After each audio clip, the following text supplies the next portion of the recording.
오늘 그 로마서 11장 말씀이 이제 시작이 되어지는데 이스라엘의 남은 자에 대한 하나님의 계획을 우리가 발견하는 오늘 메시지에 해당되는 본문입니다. 그런데 오늘 지난 그 주일날 우리가 빼먹은 본문이 있습니다. 로마서 10장 10절 이하부터 21절까지 본문을 주일날 본문이나 우리가 이 새벽기도 계속 이어지는 본문으로 다루지 못했는데 너무 중요한 본문입니다. 그래서 제가 오늘 로마서 10장 후반부의 내용과 이어서 오늘 본문이 이해되어지기 때문에 10장 하반부를 좀 먼저 나누기를 원합니다. 10장 하반부는 우리가 구원받는 일이 어떻게 가능한가를 설명해 준 너무나 중요한 본문입니다. 여러분, 누구든지 주의 이름을 부르는 자는 구원을 받는 것을 믿으십니까? 네, 많이 들어보셨죠. 이 본문이 성경에 3번 나옵니다. 요엘서에 한번 나오고 사도행전 2장에 나오고 오늘 로마서에 나오는데 누구든지 주의 이름을 부르는 자는 구원을 얻는다. 이것이 하나님이 계획하신 바였고 선지자를 통하여 예언하시고 성취하셨고 그것에 대한 언약에 대해서도 말씀하고 있는 겁니다. 그래서 그 요엘의 메시지는 성령이 임하는 그 시대에 하나님께서 일하셔서 누구든지 주의 이름을 부르는 자는 구원받게 하시겠다고 하시는데 그 조건이 있습니다. 헬라인이나 유대인이나 차별하지 아니하시고 하나님의 구원의 은혜가 너무나 부유하시기 때문에 누구든지 넉넉히 부르는 자는 다 구원하실 수 있으시다는 하나님의 능력에 전제된 약속이에요. 하나님이 차별하지 않으시고 하나님의 부유하심 때문에 하나님이 누구든지 구원하실 수 있는데 그래서 이것이 가능한 약속이 돼요. 누구든지예요. 자, 누구든지 구원을 받을 수 있어요. 어떻게 하면요? 주의 이름을 부르는 자가 되면. 자, 주의 이름을 부르는 자가 어떻게 가능한지를 로마서 10장이 그걸 설명해 주고 있기 때문에 중요한 겁니다. 자, 누구든지 주의 이름을 부르는 자가 가능하게 되려면 10장 10절에 사람이 마음으로 믿어 어떻게 이르게 된다고요? 의에 이르고 입으로 시인하여 어디에 이른다고요? 네, 구원에 이르는 거예요. 우리가 구원과 의롭게 되어지는 것이 같은 이야기인데 사실은 마음으로 믿어서 믿음으로만 의로워질 수 있다라는 거죠. 행위가 아니라. 그리고 우리가 입으로 고백하여서 구원을 얻게 되는데 입으로 고백하는 게 뭐냐면 누구든지 주의 이름을 부르는 자라는 거예요. 주님을 찾는 자네. 주의 이름을 부르는 자는 구원을 얻으리라. 근데 이것이 어떻게 가능할까 설명을 하고 있는 것이 14절 말씀부터 15절 말씀이에요. 14절 말씀 보시면서 제가 질문하는 거에 답을 해주세요. 자, 누구든지 주의 이름을 부르면 구원을 받는데 어떻게 부를 수 있게 됩니까? 믿어야지요. 그래서 이렇게 바울이 탁월하게 3단 논법을 활용해요. 이 결론에 도달하기 위해서 무엇이 조건이 충족되어져야지만 이것이 가능한가. 주의 이름을 부르려면 어떻게 해야지 부를 수 있냐면 믿어야 부른다는 거죠. 아까는 그 10장 10절에는 마음으로 믿어 의에 이르고 입으로 시인하여 구원에 이른다고 했죠. 그런데 자, 우리가 입으로 부르는 자가 되려면 마음으로 믿어야 돼요. 그렇죠. 근데 믿으려면 어떻게 돼요? 자, 여기 보시고. 네. 우리가 믿는 게 들음에서 믿어지는 거예요. 그러니까 그러면 우리가 들으려면 어떻게 뭐가 필요합니까?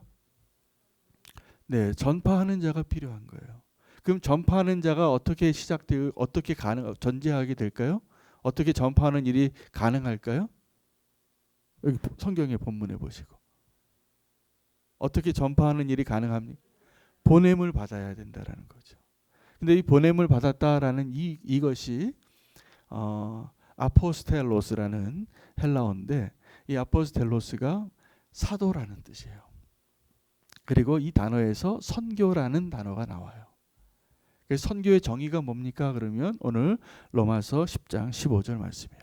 보냄을 받지 않은 자가 어찌 전파하리요. 그러니까 보냄을 받아야지 전파하고 전파하는 자가 있어야지 듣게 되고 들은 자가 믿게 되고 믿는 자가 주의 이름을 부르게 되고 주의 이름을 부르면 구원을 얻는다는 거예요. 자, 그럼 이 구원을 이루는 것이 어디에서 시작이 되어져요? 보냄 받는 거에서 시작이 되어지는 거예요. 그래서 바울은 이렇게 고백합니다. 아름답도다. 보냄 받은 자의 그 발걸음들이요. 그럼 선교는 내가 가고 싶어서 저 사람들이 불쌍하고 저 사람들이 구원 받아야 되니까 내가 의지를 가지고 가는 게 아니라 하나님이 다 보내시는 거라는 거예요. 선교는 하나님의 비즈니스예요. 근데 우리가 보냄을 받는 거예요. 수동태예요. 그리고 보냄 받아서 그리고 보냄 받으니까 전하게 되고 전하게 되니까 듣게 되고 듣게 되니까 믿게 되고 믿게 되니까 부르게 되고 부르게 되니까 구원 얻게 된다는 거예요. 아름다운 일이 시작이. 그래서 이것을 은혜의 관점에서 보면 그 사이에 어떠한 사람들의 연결고리가 다 있지만 가장 아름다운 게 뭐냐면 맨 처음에 보냄받은 발걸음이 있어야지 이 구원받는 일이 성취된다는 것을 이야기하는 거예요. 자, 보냄받은 것이 아름다운 이유는 하나님이 하시는 일이 드러나는 것이기 때문에 그렇습니다. 자, 그리고 나서 또 중요한 것이 16절부터 본문이에요. 자, 16절을 보면 그런데 우리가 전한 것을 다 믿지 않았다는 거예요. 그리고 또 보십시오. 18절 말씀에 보면 내가 말하노니 그들이 듣지 아니하였느냐? 그렇지 아니하니 그 소리가 온 땅에 퍼졌고 그 말씀이 땅 끝까지 이르렀도다 하셨느니라. 무슨 말씀일까요? 지금 우리가 선교 복음화에 대해서 세계 복음화에 대해서 이야기합니다. 그래서 한때는 1900년도에 미국의 한 젊은이들이 이 세계 선교를 완성하기 위해 지금 저와 여러분이 살고 있는 이 시대는 선교의 시대예요. 하나님께서 이 복음을 땅끝까지 전하는 것이 가능하게 하신 그 시대 우리가 지금 증인으로 삽니다. 근데 100년 전에 한 청년들이 미국에서 부흥이 일어났어요. 그리고 그들이 이 세계 복음화를 완성하기 위해서 이런 표어를 걸었습니다. 이 세계 복음화를 우리 시대에 끝내자. The world evangelization in our generation. 우리 시대에 끝내자. 그리고 그들이 다 헌신했어요. 그리고 그때 왔던 청년들이 우리나라에 온 최초의 선교사들이에요. 언더우드, 아펜젤러, 토마스 선교사 다 그때 헌신하고 서원에서 20대 대학생들이 우리나라에 온 거예요. 졸업하자마자. 그들이 뭐 어떤 소망을 가지고 우리나라에 왔냐면 복음을 아직 못 들은 사람이 있다라는 걸 알았기 때문에 그때 당시에 우리나라는 복음을 듣지 못한 미전도 종족의 가장 대표적인 민족이었어요. 100년 전만 해도. 그래서 우리나라에 그 복음을 들고 이 말씀을 붙잡고 온 청년들 때문에 우리가 예수 믿게 된 거예요. 그래서 지금 그 은혜로 한국교회가 지금 존재합니다. 자, 그런데 복음화가 이미 여러 번 됐다라는 사실이에요. 놀라운 일이죠. 오늘도 그렇게 이야기해요. 그 소리가 온 땅에 퍼졌고 그 말씀이 땅 끝까지 이르렀다. 이 이야기를 바울이 2000년 전에 한 거예요. 2000년 전에. 물론 이 마지막 때 종말은 언제 오냐 하면 그 마태복음 24장 14절 말씀이에요. 이 천국 복음이 모든 민족에게 전파되리니 그제야 끝이 오리라. 선교 완성이 마지막 종말이기 때문에 그 100년 전에 청년들이 그렇게 우리 시대에 복음화를 끝내자라고 말한 것이 성경적인 근거가 있는 아주 아름다운 헌신된 표였지만 오늘 본문을 보면 하나님께서는 이미 이 하나님의 복음을 다 전해줬는데 그들이 듣지 않았다는 거예요. 자, 이것이 이사야가 말한 이사야서의 본문을 인용한 거거든요. 바울이 이사야가 고발하고 있는 그래서 복음을 다 전했는데 너희가 듣지 않은 것이다. 그래서 하나님께서 새로운 사람들에게 복음을 전하기 시작했다. 하나님의 계획이 이제 성취되기 위한 하나님의 계획을 보여주고 있는 시작이에요. 자, 그런데 그 이스라엘에게 있어서 남은 자가 있었습니다. 여러분, 이스라엘을 향한 하나님의 신실하신 계획이 뭐냐면 그들이 끊임없이 반역하고 거역하고 우상 숭배하고 하나님을 온전히 섬기지 못해요. 그게 구약의 역사예요. 그들이 이스라엘의 역사 가운데 하나님을 가장 그래도 신실하게 섬겼던 그 때를 언제라고 많이 이야기하냐면 신학자들이 딱 2번이 있었어요.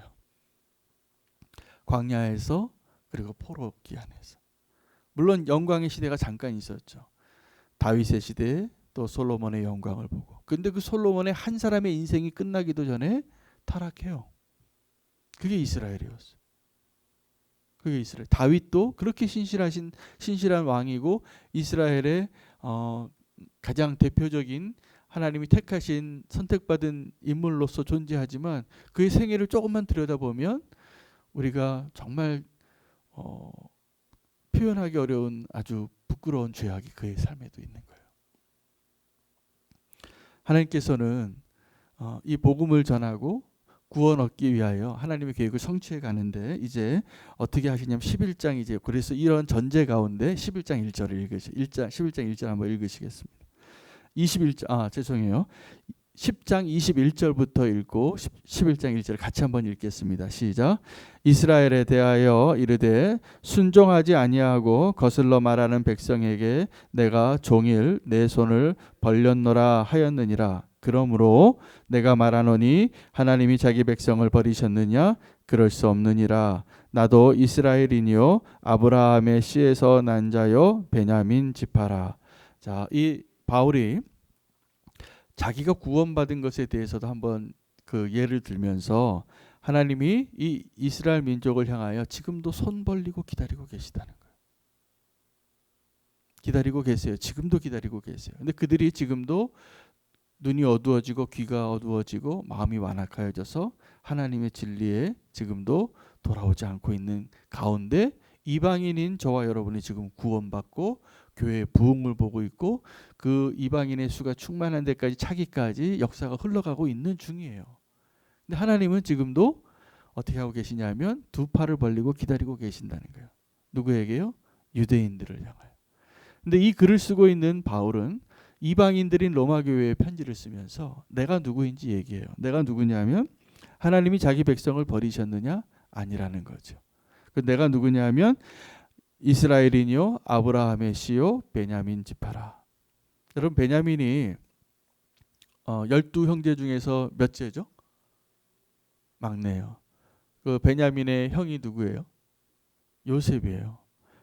야곱의 입장에서 가장 사랑하던 여인 라헬에게서 태어난 두 자녀가 있었는데 요셉과 베냐민이에요. 그런데 베냐민을 정말 사랑하죠. 정말 사랑하죠. 노년에도 끝까지 자기 품에 두고. 그런데 무슨 얘기냐면 바울이 내가 그렇게 하나님께 사랑받은 존재의 지파라는 거예요. 그렇게 사랑받은 존재의 지파인데 그 이스라엘의 그 불순종 때문에 그 이스라엘에 향하여 하나님께서 행하신 일들을 향하여 고발하는 내용이 있어요. 뭐냐 하면 다 듣지 않았다는 건 10장 후반부에 있었던 것처럼. 그래서 엘리야가 고발해요. 엘리야는 이스라엘의 가장 악한 왕이 통치하던 아합 왕이 통치하던 시대에 활동했던 선지자인데 그가 이렇게 고발한 거죠. 이 왕이 하나님의 선지자를 다 죽였고 제단을 다 헐었고 이제 나만 남았다고. 그런데 하나님이 뭐라고 응답하시냐면 그렇지 않다. 선지자들은 다 죽고 제단은 다 허물어졌지만 바알에게 무릎 꿇지 아니한 7,000명을 내가 남겨놓았다. 이게 하나님이 이스라엘 향하여 고발하고 있는 엘리야에게 하나님께서 이스라엘 향하여 내가 베푼 은혜에 대해서 이야기하고 있는 것입니다. 여러분 그 엘리야가 그 이 고백을 할 때 그의 인생 가운데 정말 가장 힘든 시기를 보낸 겁니다. 바로 자기 진액을 다 쏟아낼 정도로 바알 선지자들과 싸워서 승리하죠. 승리하는데 이세벨의 말 한마디에 도망치고 엎드려져서 하나님 나 이제 여기까지만 하다 말게요. 충분해요. 나 이제 데려가 주세요. 내 목숨을 가져가세요. 이렇게 고백할 때 하나님께서 그를 먹이고 쉬게 하고 잠자게 하고 회복하고 무엇을 하시냐면 사명을 주세요. 다른 사람을 통하여서 그 사명을 주는 것이 아니라 그 쓰러져 엎드려 있는 남은 자 한 명이라고 생각했던 엘리야. 사실은 그 사람만 남아있지 않았습니다. 바알에게 무릎 꿇지 아니한 7,000명이 있었지만 하나님은 이제 나 못해요라고 포기하고 있는 그 한 사람을 다시 일으켜 세우셔서 그 사람에게 사명을 주는데 그 사람을 통해서 새로운 시대가 열려요. 하나님이 주신 엘리야의 그때 그 사건 이후에 주신 사명이 뭐냐면 다음 세대의 지도자를 세우는 거예요. 기름 붓는 일이에요. 아람 왕 하사엘에게 네가 기름 부어라. 그래서 하사엘이 군대 장관인데 반역을 하고 왕이 돼요. 그리고 예후라는 왕이 이스라엘 가운데 왕으로 세워져요. 그가 개혁을 합니다. 예후가. 그러니까 엘리야가 해야 할 일들을 그 자기가 기름 부었던 그 세 명의 사람, 또 한 명이 누구냐면 엘리사예요.